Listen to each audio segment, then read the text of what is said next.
Miriam and Aaron began to talk against Moses because of his Cushite wife, for he had married a Cushite. Has the Lord spoken only through Moses, they asked? Hasn't he also spoken through us? And the Lord heard this. Now Moses was a very humble man, more humble than anyone else on the face of the earth. And once the Lord said to Moses, Aaron, and Miriam, "Come out the tent meeting, all three of you." So the three of them went out. Then the Lord came down in a pillar of cloud. He stood at the entrance to the tent and summoned Aaron and Miriam. When the two of them stepped forward, he said, "Listen to my words. When there is a prophet among you, I, the Lord, reveal myself to them in visions. I speak to them in dreams.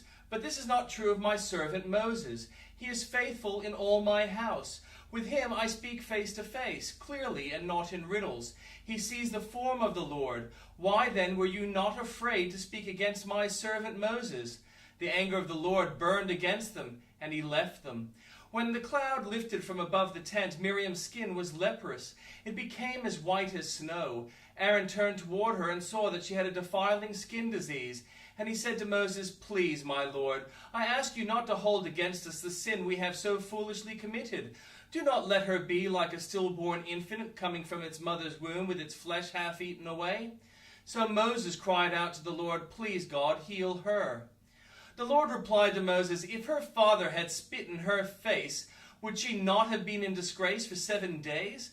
Confine her outside the camp for 7 days. After that, she can be brought back." So Miriam was confined outside the camp for 7 days, and the people did not move on until she was brought back. After that, the people left Hazeroth and encamped in the desert of Paran.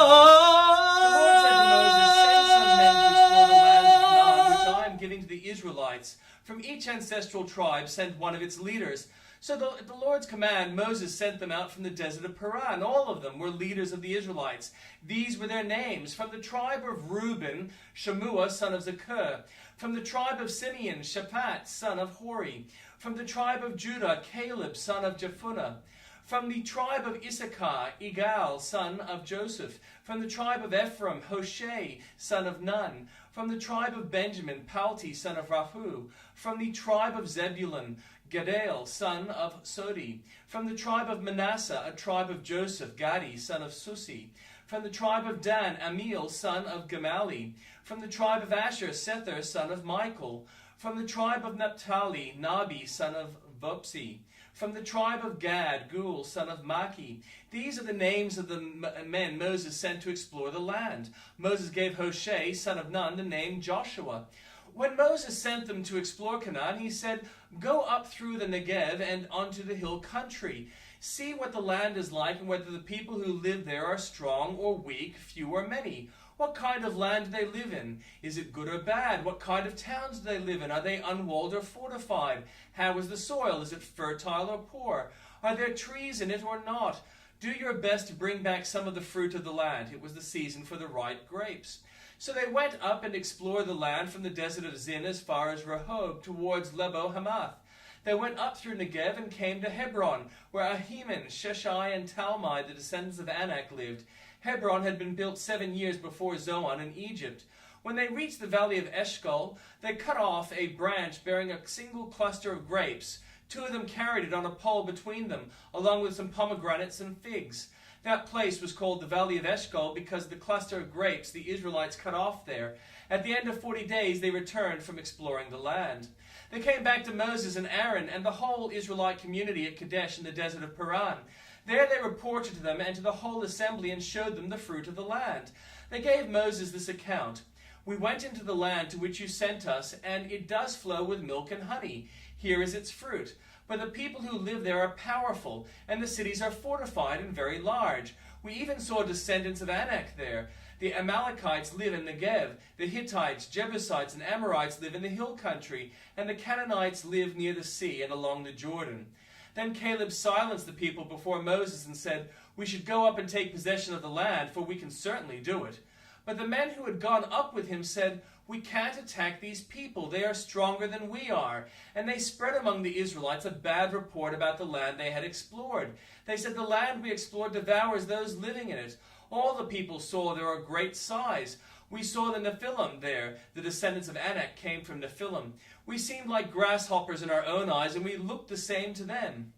That night all members of the community raised their voices and wept aloud. All the Israelites grumbled against Moses and Aaron.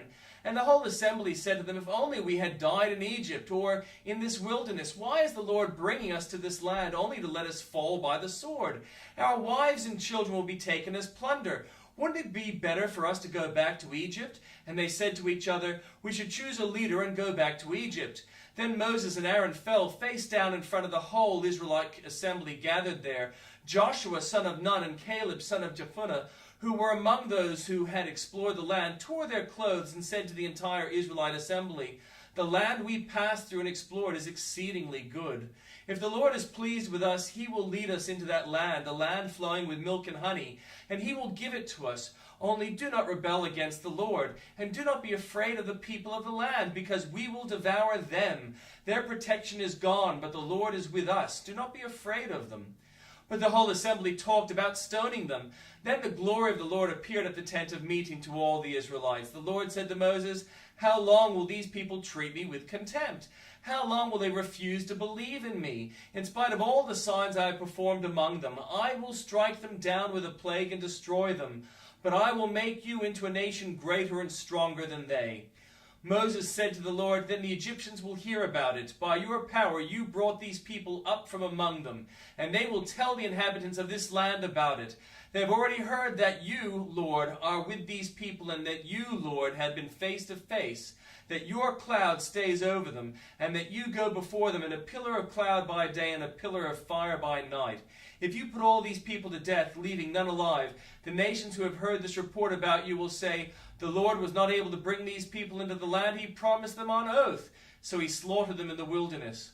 Now may the Lord's strength be displayed, just as you have declared. The Lord is slow to anger, abounding in love, and forgiving sin and rebellion. Yet he does not leave the guilty unpunished. He punishes the children for the sin of the parents of the third and fourth generation. In accordance with your great love, forgive the sin of these people, just as you have pardoned them from time they left Egypt until now." The Lord replied, "I have forgiven them as you asked. Nevertheless, as surely as I live and as surely as the glory of the Lord fills the whole earth, not one of those who saw my glory in the signs I performed in Egypt and in the wilderness, but who disobeyed me and tested me 10 times, no one of them will ever see the land I promised on oath to their ancestors. No one who has treated me with contempt will ever see it. But because my servant Caleb has a different spirit and follows me wholeheartedly, I will bring him into the land he went to, and his descendants will inherit it. Since the Amalekites and the Canaanites are living in the valleys, turn back tomorrow and set out towards the desert along the route to the Red Sea." The Lord said to Moses and Aaron, "How long will this wicked community grumble against me? Have I heard the complaints of these grumbling Israelites? So tell them, as surely as I live, declares the Lord, I will do to you the very thing I heard you say. In this wilderness your bodies will fall, every one of you, 20 years old or more, who was counted in the census and who has grumbled against me. Not one of you will enter the land I swore with uplifted hand to make your home, except Caleb, son of Jephunneh, and Joshua, son of Nun. As for your children, that you said would be taken as plunder, I will bring them in to enjoy the land you have rejected. But as for you, your bodies will fall in the wilderness. Your children will be shepherds here for 40 years, suffering for your unfaithfulness, until the last of your bodies lies in the wilderness. For 40 years, 1 year for each of the 40 days you explore the land, you will suffer for your sins, and you know what it is like to have me against you. I, the Lord, have spoken, and I will surely do these things to this whole wicked community, which is banded together against me. They will meet their end in this wilderness. Here they will die." So the men Moses had sent to explore the land, who returned and made the whole community grumble against it by spreading a bad report about it, these men who were responsible for spreading the bad report about the land were struck down and died of a plague before the Lord. Of the men who went to explore the land, only Joshua son of Nun and Caleb son of Jephunneh survived. When Moses reported this to the Israelites, they mourned bitterly. Early the next morning they set out for the highest point in the hill country, saying, "Now we are ready to go to the land the Lord promised. Surely we have sinned." But Moses said, "Why are you disobeying the Lord's command? This will not succeed. Do not go up, because the Lord is not with you. You will be defeated by your enemies, for the Amalekites and the Canaanites will face you there. Because you have turned away from the Lord, he will not be with you, and you will fall by the sword." Nevertheless, in their presumption, they went up towards the highest point in the country, though neither Moses nor the ark of the Lord's covenant moved from the camp. Then the Amalekites and the Canaanites who lived in that hill country came down and attacked them and beat them down all the way to Hormah. And the New Testament reading. When Jesus had again crossed over by boat to the other side of the lake, a large crowd gathered around him while he was by the lake. Then one of the synagogue leaders named Jairus came, and when he saw Jesus, he fell at his feet. He pleaded earnestly with him, "My little daughter is dying. Please come and put your hands on her so that she will be healed and live." So Jesus went with him. A large crowd followed and pressed around him, and a woman was there who had been subject to bleeding for 12 years. She had suffered a great deal under the care of many doctors and had spent all she had, yet instead of getting better, she grew worse. When she heard about Jesus, she came up behind him in the crowd and touched his cloak, because she thought, "If I just touch his clothes, I will be healed." Immediately her bleeding stopped, and she felt in her body that she was freed from her suffering. And once Jesus realized that power had gone out from him, he turned around to the crowd and asked, "Who touches my clothes?" "You can see the people crowding against you," his disciples answered, "and yet you can ask, 'Who touched me?'" But Jesus kept looking around to see who had done it. Then the woman, knowing what had happened to her, came and fell at his feet, and trembling with fear told him the whole truth. He said to her, "Daughter, your faith has healed you. Go in peace and be freed from your suffering." While Jesus was still speaking, some people came from the house of Jairus, the synagogue leader. "Your daughter is dead," they said. "Why bother the teacher anymore?" Overhearing what they said, Jesus told them, "Don't be afraid, just believe." He did not let anyone follow him except Peter, James, and John, the brother of James. When they came to the home of synagogue leader, Jesus saw a commotion with people crying and wailing loudly. He went in and said to them, "Why all this commotion and wailing? The child is not dead but asleep." But they laughed at him. After he put them all out, he took the child's father and mother and the disciples who were with him and went in where the child was. He took her by the hand and said to her, "Talitha cum," which means, "Little girl, I say to you, get up." Immediately the girl stood up and began to walk around. She was 12 years old. At this point, they were completely astonished. He gave strict orders not to let anyone know about this and told them to give her something to eat.